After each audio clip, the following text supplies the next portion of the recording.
Dear friends, इस video में मैं आपके साथ शेयर करूंगा 25 क्वेश्चन जो कि बहुत ज़्यादा इंपॉर्टेंट हैं एंड मोस्ट एक्सपेक्टेड भी हैं। तो चलें इस वीडियो को करते हैं। ये देखें, ये हमारा सोलर सिस्टम है। ये है सूरज और ये सबसे करीब तरीन सियारा ये है mercury, Venus, earth, Mars, Jupiter, Saturn, Uranus and Neptune जो है लास्ट पे है। ये मैंने नीचे लिख दिया क्लोजेस्ट, फारदेस्ट और हॉटेस्ट कौन सा है, ये है वेनस। ठीक हो गया। और जो कोल्डेस्ट है वो ये है, ये स्मॉलेस्ट है मरकरी, ये मरकरी जो स्मॉलेस्ट है। उसके अलावा बिगेस्ट क्या है, वो है जुपिटर, ये है, ये बिगेस्ट है। इसको आप काइंडली लाजमी याद करें। और इसके अलावा ये भी पिछले एग्जाम में भी आया था और नेक्स्ट भी एक्सपेक्टेड है कि 3 जिसकी साइड्स होती है इसको ट्रायंगल कहते हैं, 4 को क्वाड्रिलेटरल कहते हैं, इसको पेंटागन कहते हैं, इसको हेक्सागन कहते हैं। ठीक हो गया, आप इनको लाजमी याद कर लें। और इसके अलावा हेप्टागन, ये 7 साइड्स को, 8 को ऑक्टागन, 9 को नोनागन और 10 को डेकागन। और ये क्वेश्चन भी आया था और मोस्टली कह लें कि एक्सपेक्टेड है कि ये भी रिपीट होगा। एक सर्कल जो होता है इसका, ये जो आउटर साइड होती है उसको सर्कमफेरेंस कहते हैं, ये जो ब्लू कलर है। ठीक हो गया। और इसको जो सेंटर से कह लो कि जो इसकी सेंटर से लाइन गुजरती है उसको कहते हैं डायमीटर। ठीक हो गया। ये वाली लाइन जो ये डायमीटर है और इसका भी मजीद जो सेंटर होता है उसको कहते हैं रेडियस। कह लें कि इसके सेंटर से इसके आउटर साइड को जो लाइन टच करती है उसको रेडियस कहते हैं। और ऐसी लाइन जो सेंटर से गुजरती हुई दोनों कह ले कि सर्कमफेरेंस की दोनों साइड को टच करती है उसको डायमीटर कहते हैं।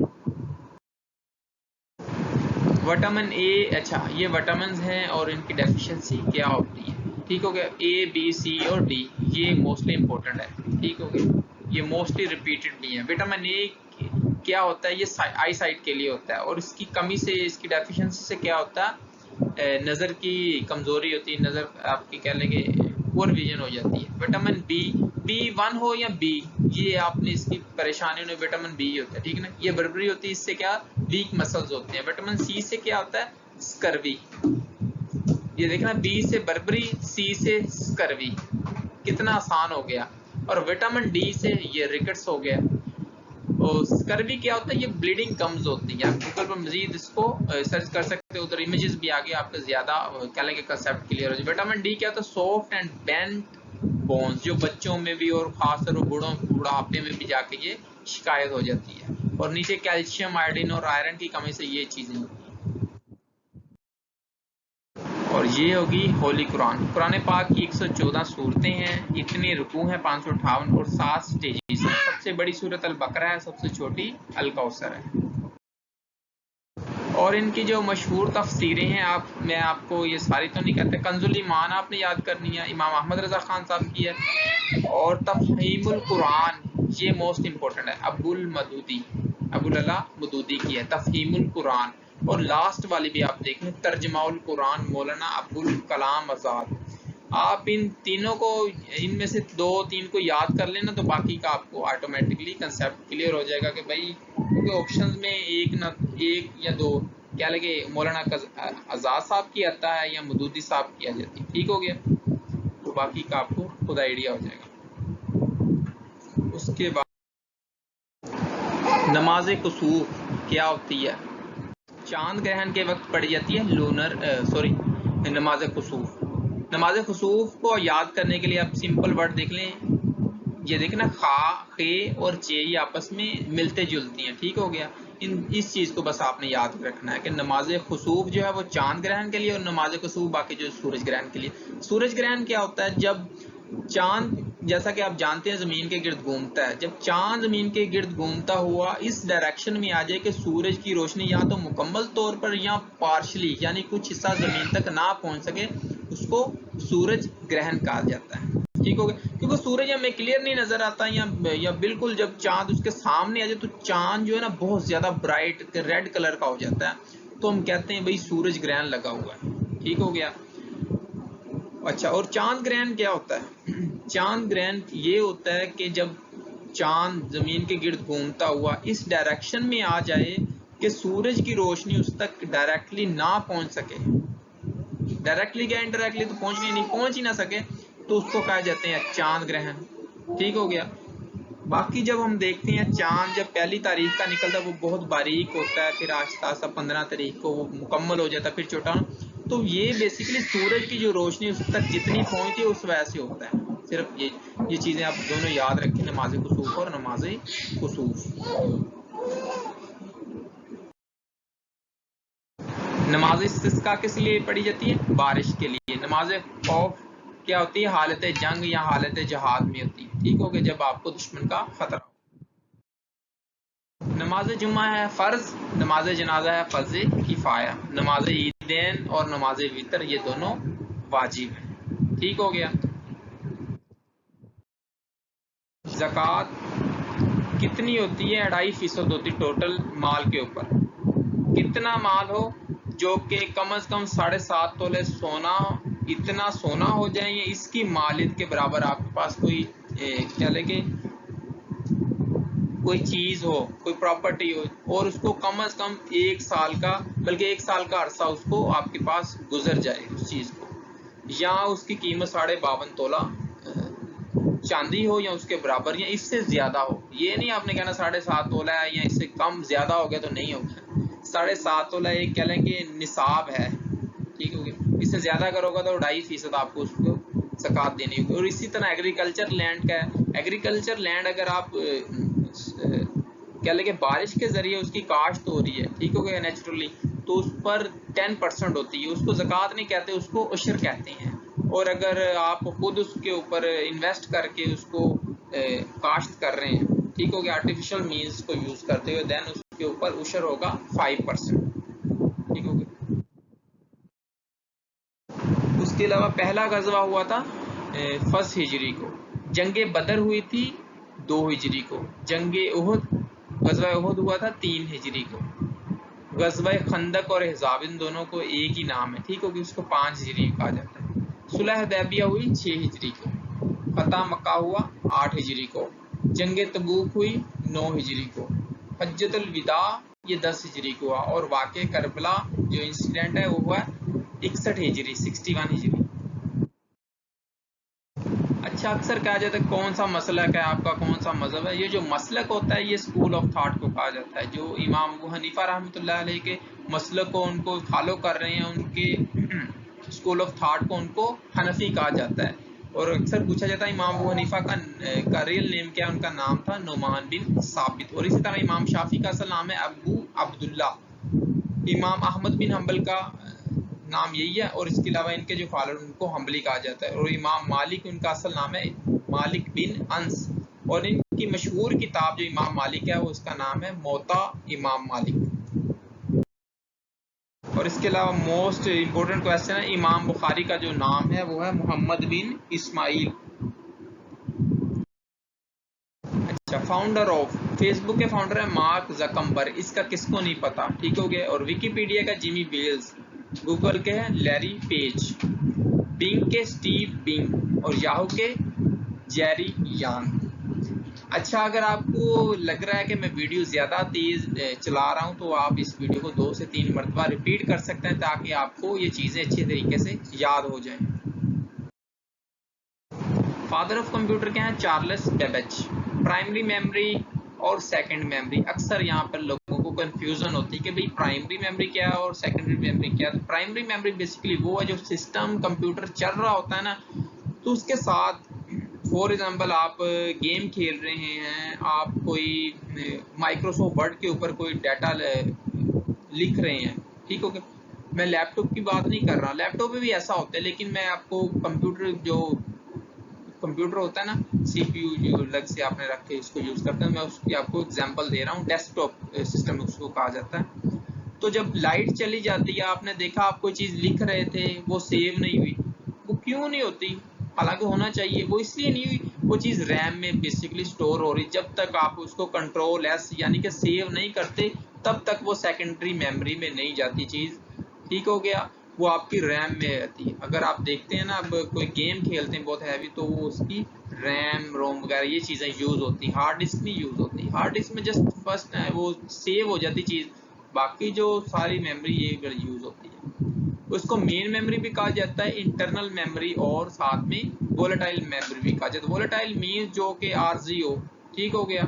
ये आरजी होती है रैम रोम और कैशे। जिस तरह आप फॉर एग्जाम्पल कोई वेबसाइट ओपन करते हैं, अपने आप को लॉगिन करते हैं वहां पर, तो वो कैशे आपका सिस्टम पे ऑनलाइन सेव हो जाता है, चलता रहता है। जैसे ही आपको ने सिस्टम को बंद किया या तो कैशे खत्म हो जाता है और आपको दोबारा से लॉगिन करना पड़ता है। ठीक है, ये प्राइमरी मेमोरी और सेकेंडरी मेमोरी, ये डबल रिपीट हो गया। सेकेंडरी मेमोरी को एक्सटर्नल मेमोरी भी कहा जाता है और नॉन वॉलेटाइल भी कहा जाता है। ठीक है, इसमें हार्ड डिस्क होगी, सीडी, डीवीडी, फ्लॉपी डिस्क, और इसमें चीजें डिलीट सेव हो जाती हैं। ठीक होगी, इसको सेकेंडरी मेमोरी कहा जाता है।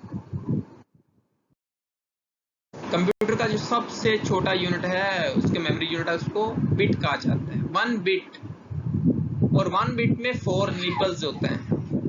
ठीक हो गया, और 8 बिट्स मिलके बनाते हैं 1 बाइट। ठीक हो गया, और 1 मेगाबाइट्स इसको कहते हैं एमबी। और 1 एमबी में कितने बाइट्स होते हैं? 1024। 1 जीबी में कितने होते हैं? 1024 एमबी। अच्छा, अक्सर क्वेश्चन आ जाता है इससे, यहाँ पर GA गीगाबाइट्स भी कहते हैं उसको, GEG। तो इसके असल स्पेलिंग ये है GIGA, और इसको साथ में जोड़ के लिखना होता है गीगाबाइट्स। अंडरस्टैंड? और 1 टीबी में कितने होते हैं? 1000 GB होते हैं। यहाँ पर अक्सर लोगों को कंफ्यूजन हो जाती है, वो यहाँ पे भी 1024 लिख देते हैं। ठीक हो गया, ये आपने चीज देखनी कि 1000 GB से मिलके 1 TB बनता है, और 1000 TB से 1 TB बनता है, petabyte. Understand?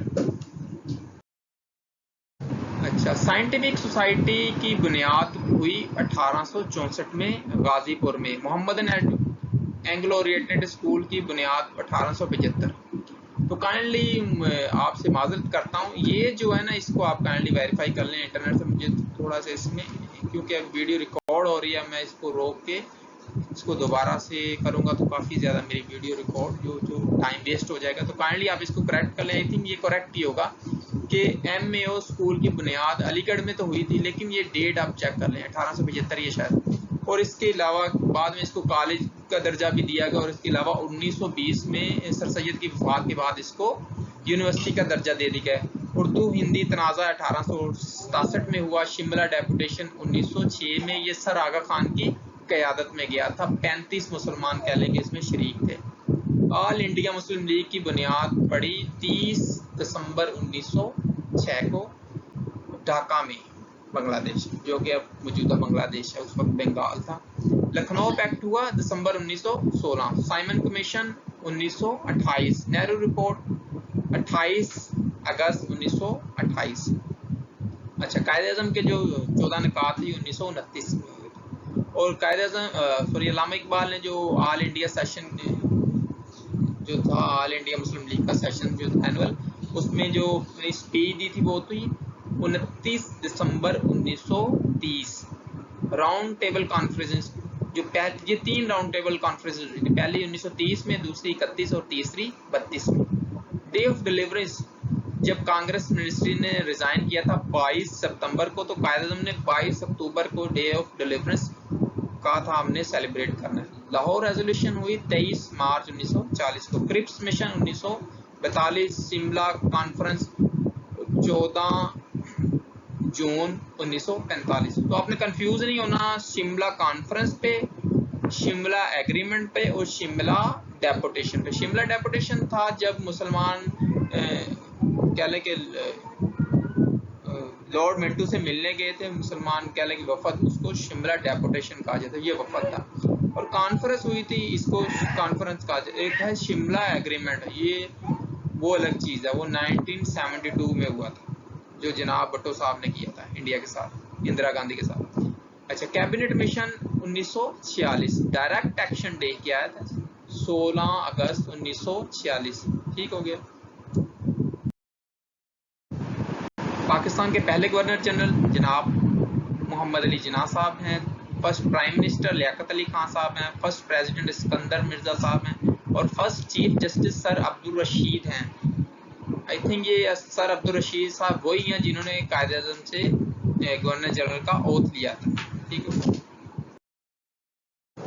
Speaker of national assembly के अभी करंटली जो है राजा परवेज अशरफ हैं।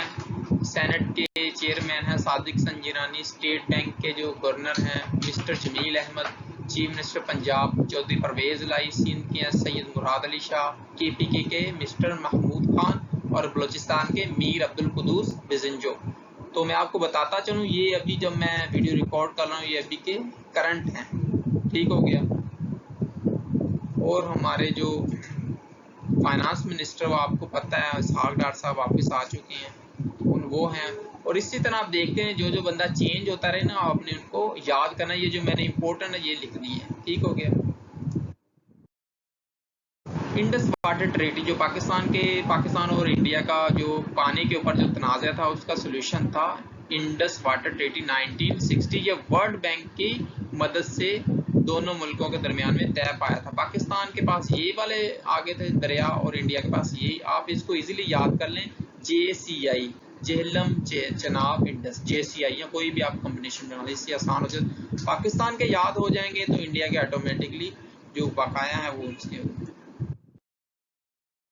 यूनाइटेड नेशंस की बुनियाद 24 अक्टूबर 1945 को हुई। हेडक्वार्टर न्यूयॉर्क USA में है। 93 ममालिक इसके मेंबर्स हैं।